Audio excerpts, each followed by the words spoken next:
A woman walks through fog in central Norway. October. Wet stone under her boots, visibility maybe 20 meters, the kind of gray morning where the mountain swallows sound. She stops because something is breathing nearby. Not wind, breathing. Heavy and slow, the way a furnace breathes. And then she sees it, a shape darker than the fog, 400 kilograms of muscle and hair, horns curving down like a Viking helmet welded to a skull. A musk ox, 2 meters away, watching her. This animal should not be on this continent. The last musk ox in Europe died around 12,000 years ago, pushed out by warming weather and Stone Age hunters. They retreated to the Arctic. Greenland, northern Canada, Wrangel Island, Ice Age relics that survived where humans almost couldn't follow. And yet here, 4 hours by car from Oslo, in a national park called Dovrefjell, you can walk into a wild herd of them. They calve in spring, they fight in autumn. They die of old age in the snow. Everything a muskox does, they do, except in the wrong country, in the wrong landscape, on a continent that forgot them before recorded history began. The whole population, every single animal you might meet up there today, traces back to 10 survivors. 10, that's it.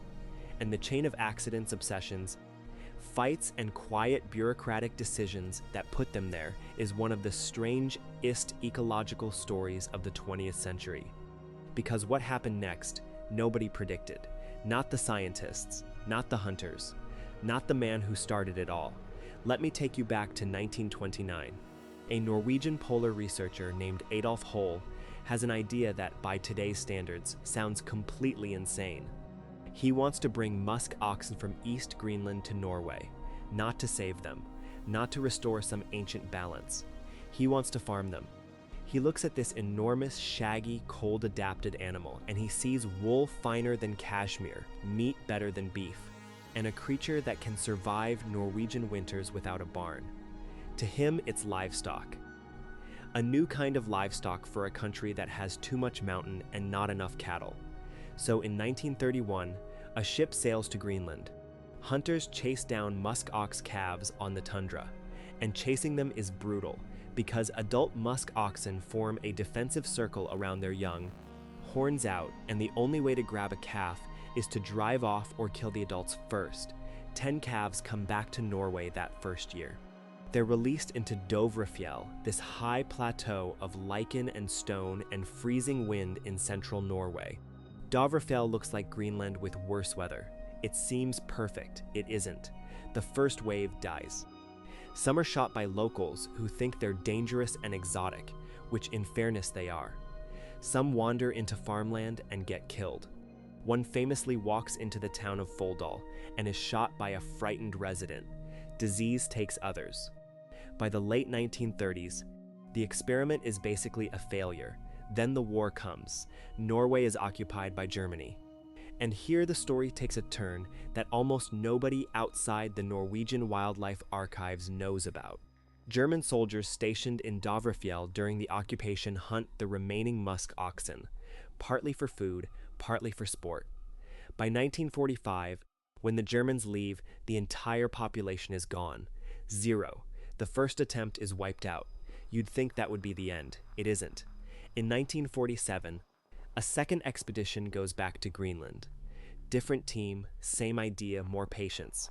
They capture another batch of calves and ship them to Norway.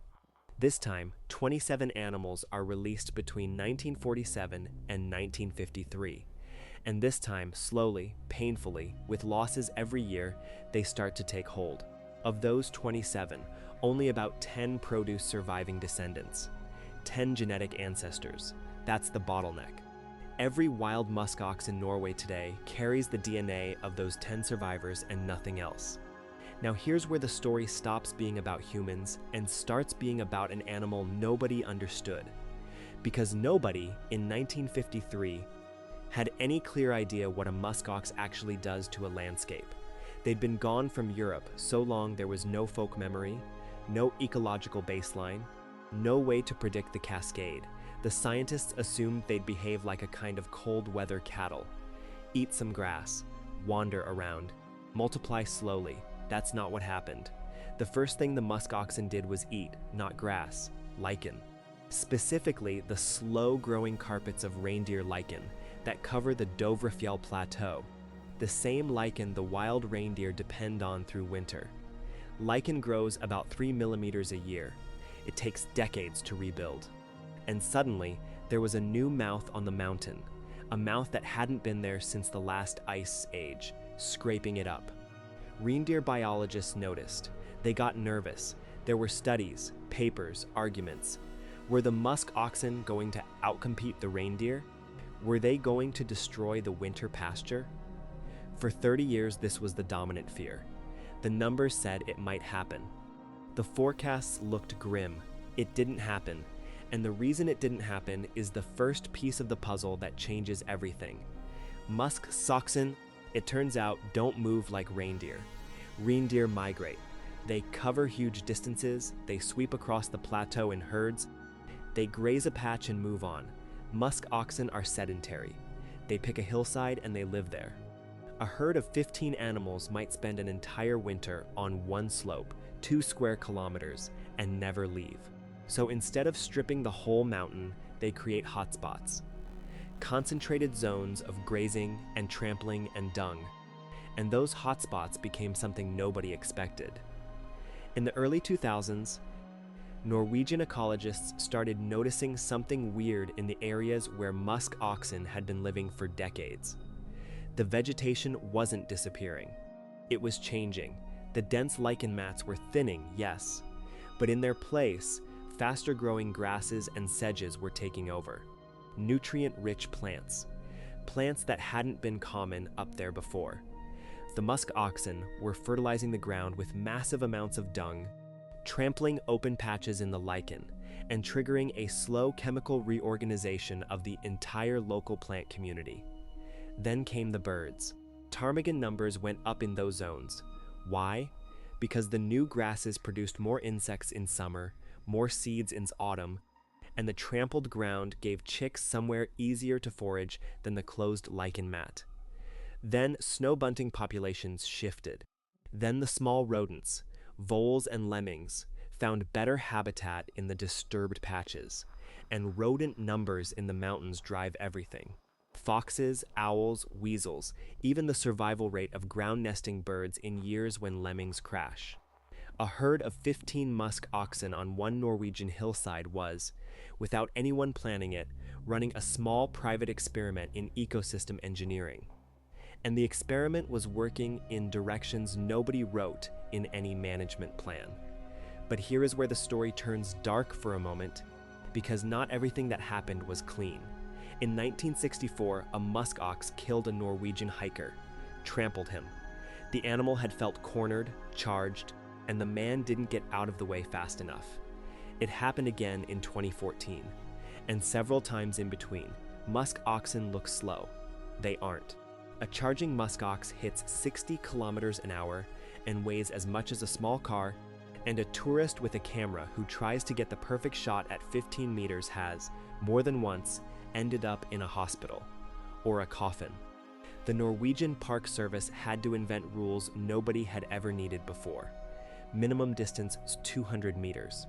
Mandatory information at trailheads in 5 languages. Guided tours instead of free hiking in core musk ox zones. An entire tourism subculture sprang up. Musk ox safaris, photography workshops, winter expeditions to see the herds in deep snow.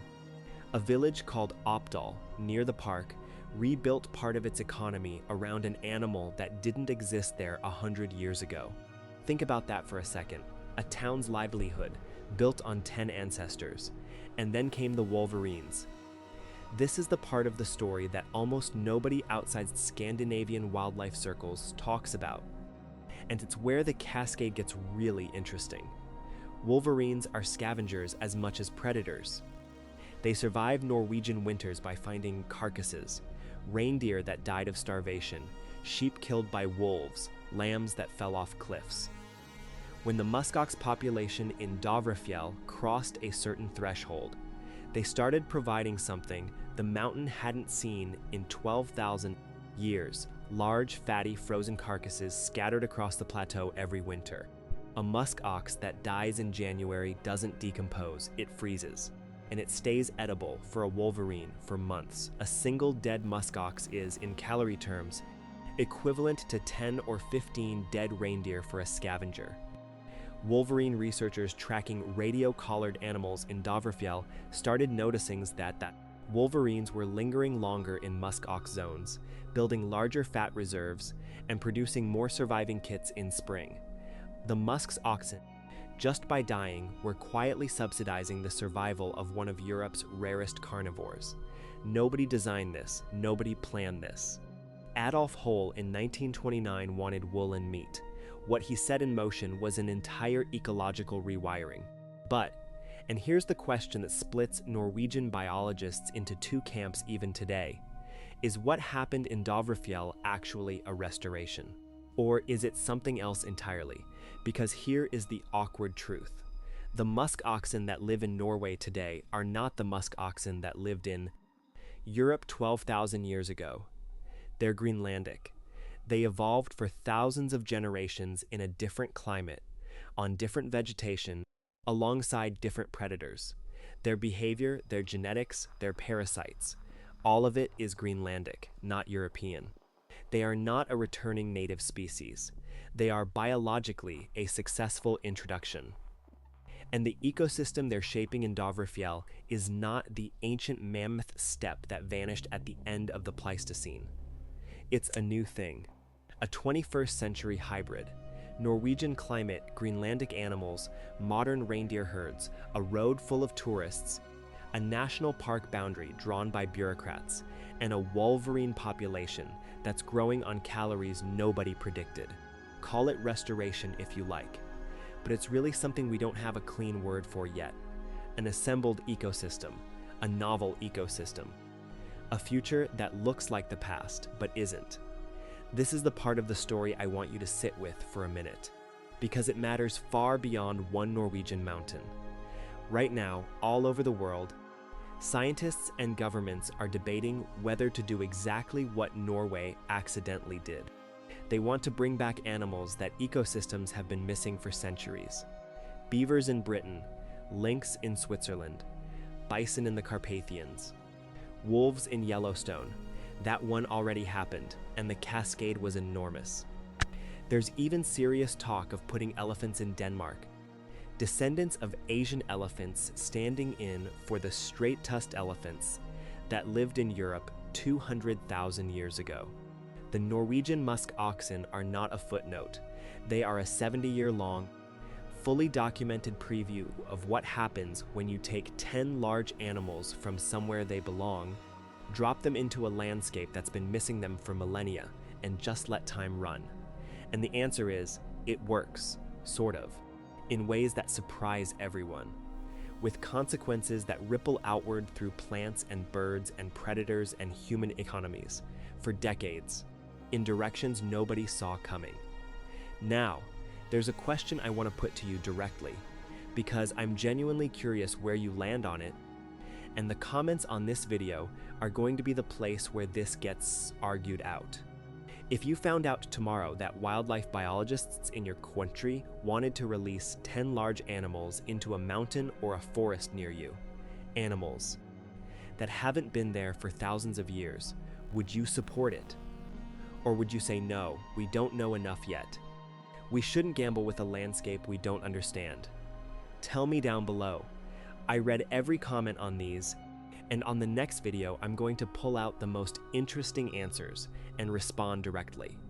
If this is the kind of story you want more of, slow, strange, real ecology with consequences nobody wrote down in advance, subscribe. There are at least 3 more like this coming, including one on what happened when wolves walked back into Germany on their own, back to the mountain. The current Norwegian musk ox population sits at around 300 animals, up from 10 ancestors, up from one near-extinction event under German occupation, up from decades of conflict between reindeer biologists and musk ox advocates.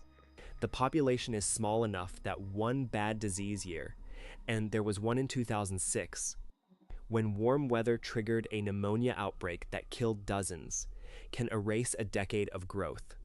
The genetic diversity is dangerously thin. The whole experiment is fragile. And yet the animal that started it all, the calf nobody knew what to do with, has rewritten a piece of European wilderness. Children in Opdal grow up with musk oxen as part of the landscape, the way children in Yellowstone grow up with bison. Tourists from Tokyo and Berlin and Sao Paulo fly in just to walk a misty trail and see a shape in the fog. A Greenlandic animal has become, in one human lifetime, a quiet emblem of central Norway. Go back to that woman in the fog at the start. Boots on wet stone, the breathing in the air. 2 meters from an animal that, by every rule of geography and history, should not exist where she's standing. She doesn't move. He doesn't move. After maybe a minute, the musk ox turns his head and walks slowly back into the cloud, and the breathing fades, and she's alone again with the mountain. That moment, that encounter, is the whole story compressed into 90 seconds.